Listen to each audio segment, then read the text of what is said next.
Hi, I'm Michael Santos, and I want to thank you again for giving me your attention. I know that there's a lot of things going on in prisons that sometimes make it tough to sit through programs. I'm just hopeful that you can find some value in these messages that I have been delivering. We're now coming to the end of the Straight A Guide course. In fact, previously, before I wrote this edition, this segment on appreciation was the last course, but I've since added another one, and I'll explain it to you on the next time that I appear before you. But this message is about expressing appreciation. It's about expressing gratitude for the blessings that have come our way. And sometimes when we're living inside of those environments, when we're separated from everything that we know, everything that we love, everything that we want to be a part of, it's hard to live in a state of gratitude unless you're leading a values-based, goal-oriented life.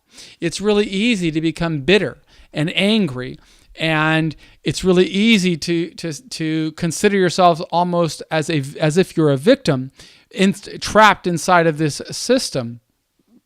But you got to think about the end game. You got to think about everything that's going on around you and your role in the broader community, the broader society. At least that's what I learned from masterminds, is it's important to think not only about what we're going through, but rather we need to think about what our relationship is to everybody and everything else. And when we do that, we begin to see the world from a different perspective. And the more gratitude that we can show for our role and our place in society and the opportunity or the privilege to be a part of the broader community, the stronger we become. And that might seem counterintuitive because, I knew that what the message was that I heard from so many other people in prison when I was locked up. It's that to survive inside of there, you got to be angry. You got to have that charge of hatred and animosity, and when you have that, you instill fear in other people and you get respect. But that's not really consistent with what I learned from masterminds. That's what I learned in the prison environment. But the prison environment isn't where I wanted to be. I wanted to be out here in society. And it may have taken me, I may have had to have spent 9,500 days as a prisoner before I could get out here in society. But one thing I learned is I sure like this to live in this state of gratitude. And I found that by being grateful and appreciative of the blessings that came my way, I willed more of those blessings into my life. And that all started for me many, many years ago when I was still locked inside of a special housing unit. And I first read the story of masterminds that lived before me. I write that it was Socrates that started started me thinking in a different direction, but then there were so many others. And one of them really was Martin Luther King. There is a story about Martin Luther King when he was first getting started in the civil rights movement. And there was a lot of violence going on, a lot of anger back in where was it? Rosa Parks? Was it Alabama or Arkansas? I think it was Alabama.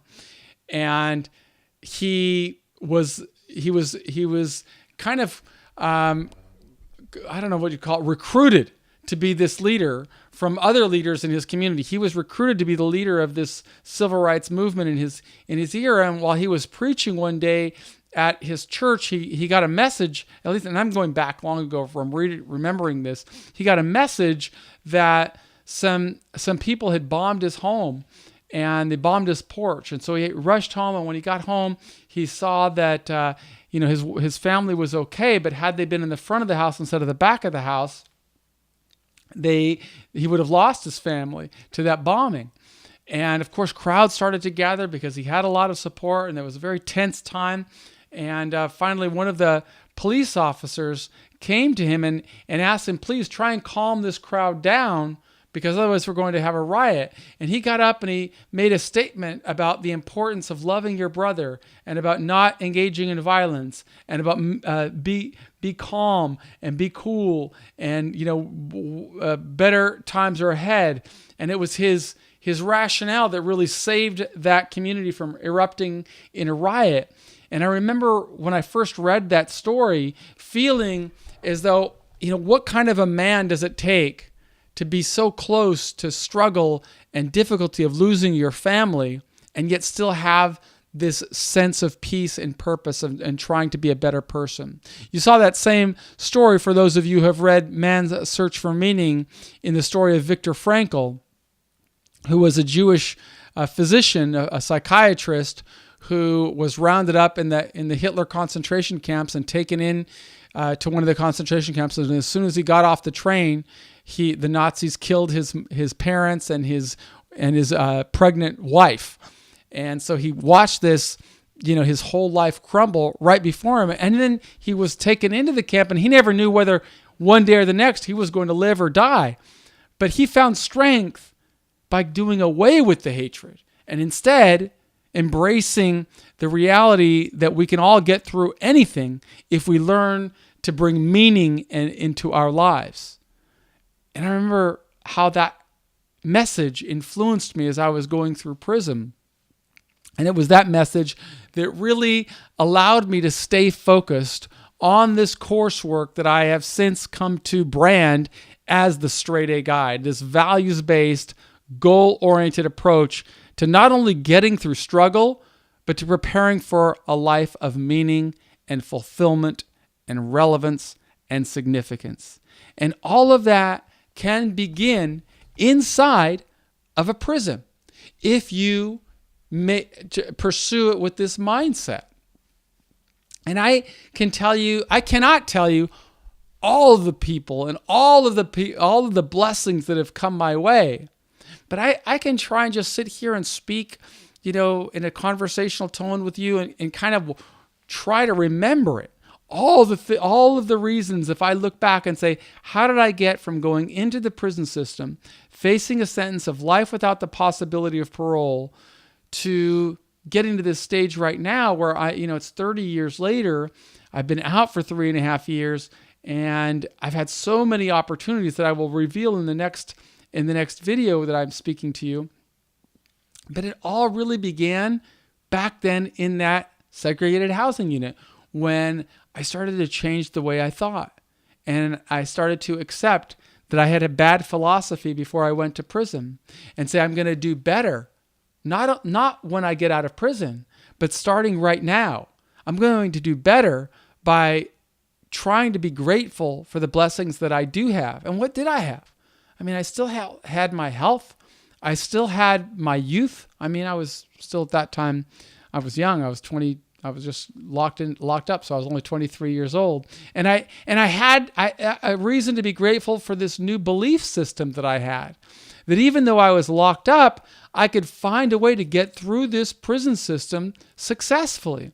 And I could find a way to make the best use of my time so that I could come home and lead a life that wasn't just on the margins, but really a life that allows me to give back and to function with other people.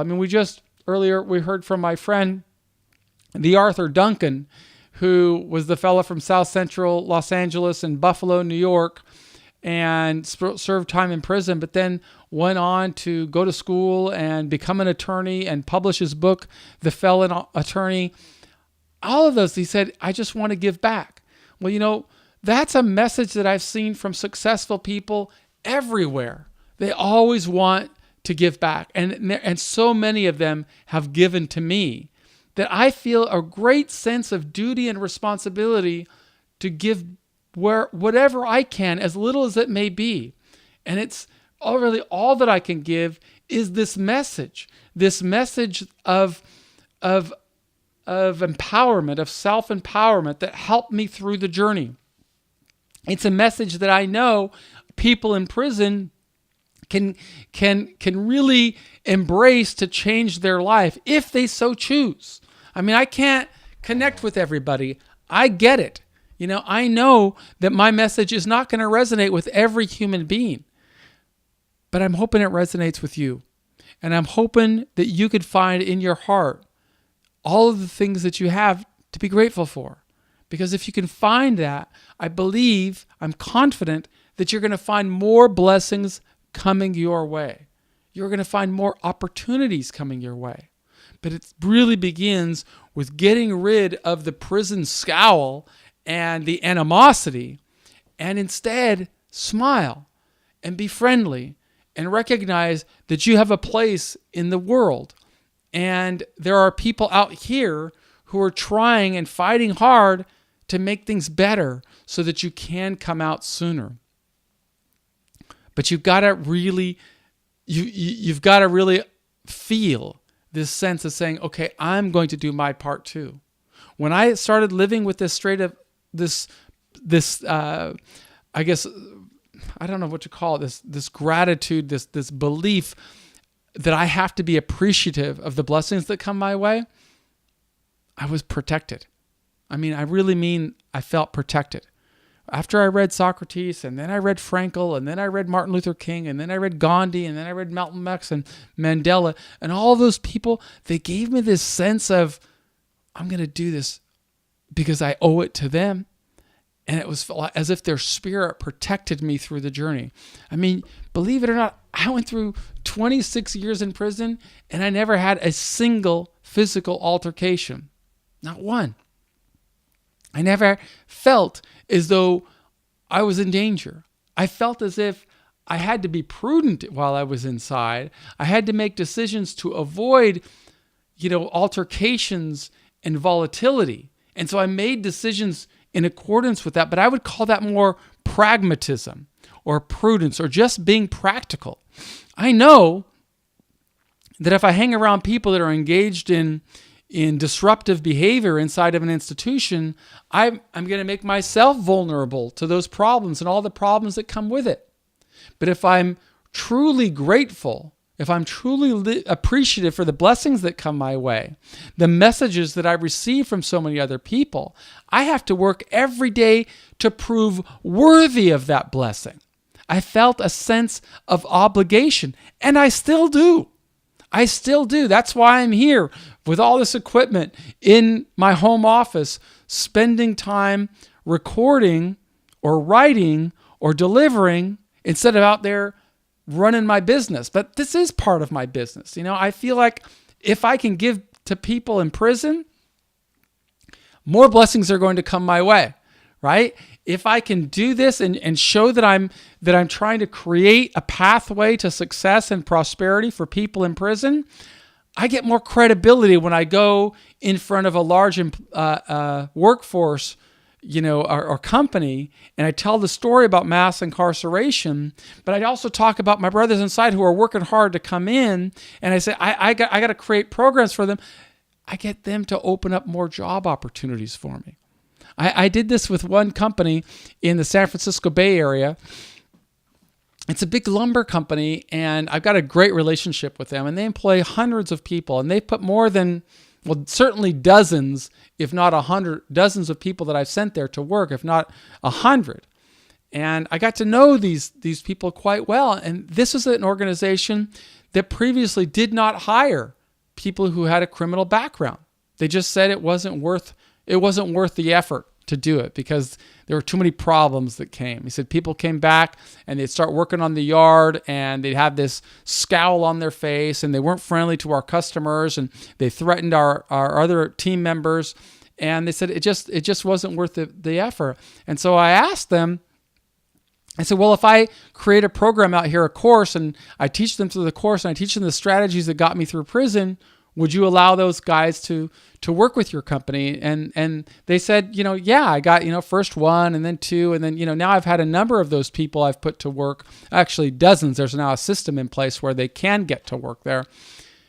But it was really when I got to know the leaders of that organization and started to express to them, hey, this is the strategy that our guys go through. And I would like to create this bridge where they can come and work with your company. Well, that's when I started to shift the way they thought. And I feel as if I even have now, I have to continue fighting to prove worthy of that opportunity that they've opened for me to open an opportunity for other formerly incarcerated people. See, it's this circle. I got to teach other people, both employers, legislators, judges, prison staff members, if I can, whenever I get that opportunity, but also my brothers and sisters in prison. Because the more, that's kind of like my duty or my role out here, or at least that's how I feel right now.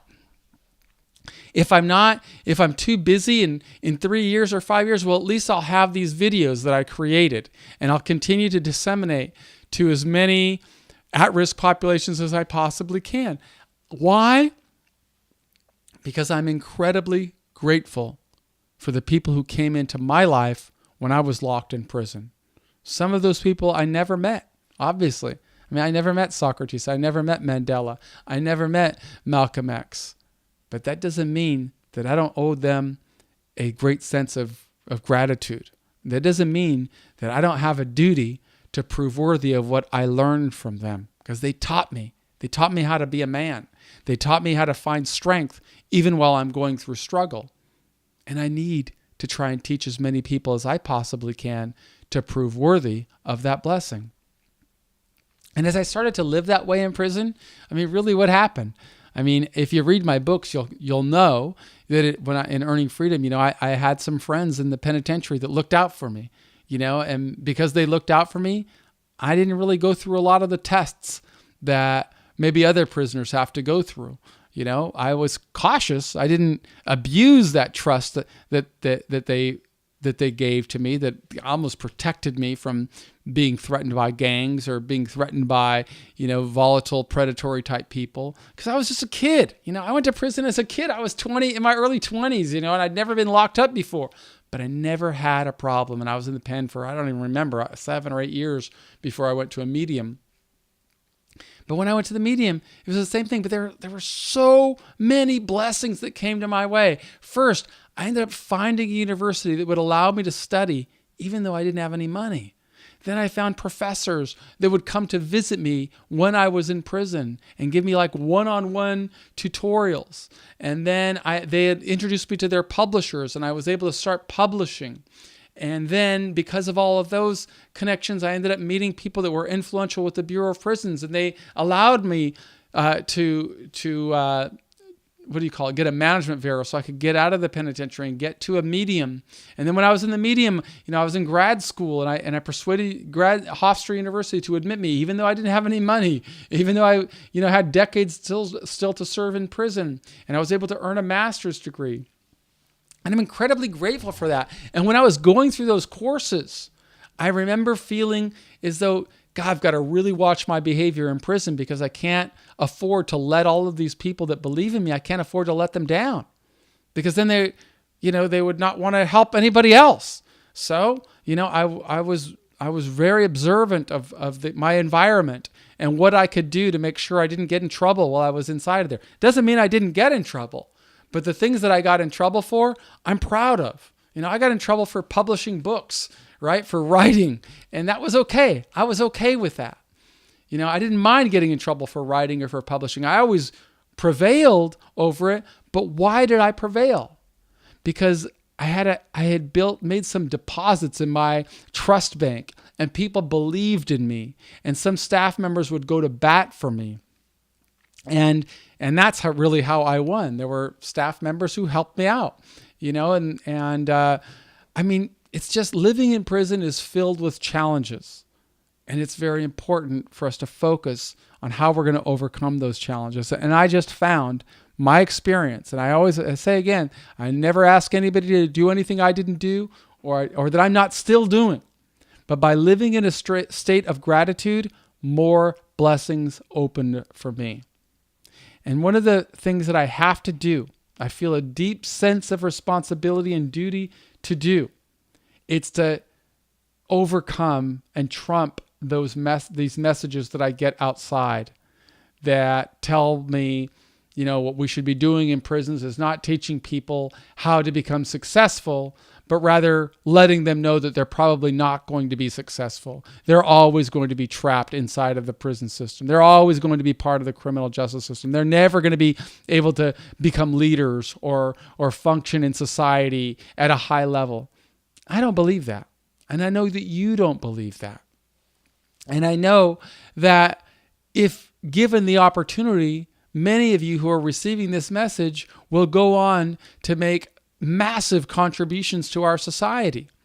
And so it's really important for me to overcome these challenges or these objections that I hear and instead create pathways and build bridges that allow more people to come back successfully, because I want you to come back successfully.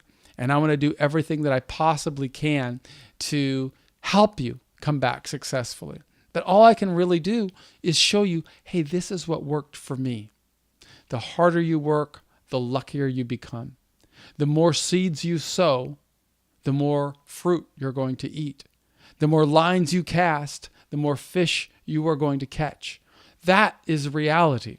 That is what I learned from masterminds. And that's what I'm learning and living right now, today. So I'm inviting you to continue on this path with me. Become the change that you want to see in the world, just as I'm striving to live as the change that I want to see in the world.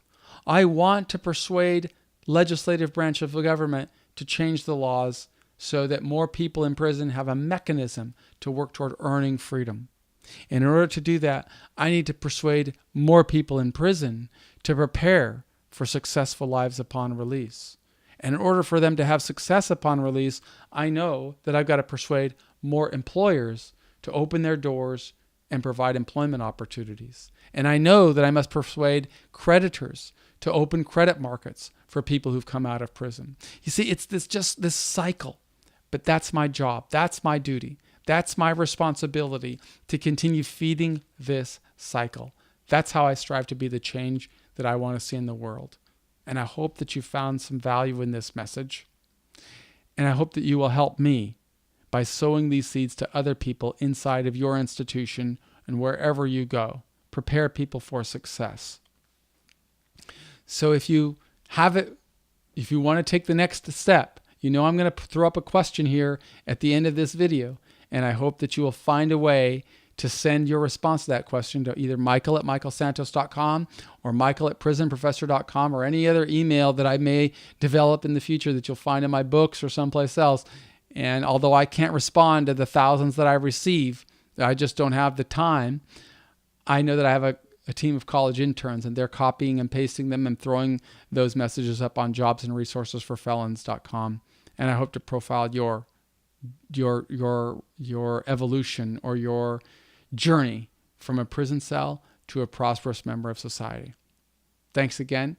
I look forward to introducing you to my next guy, who I think you'll find really interesting. Thanks.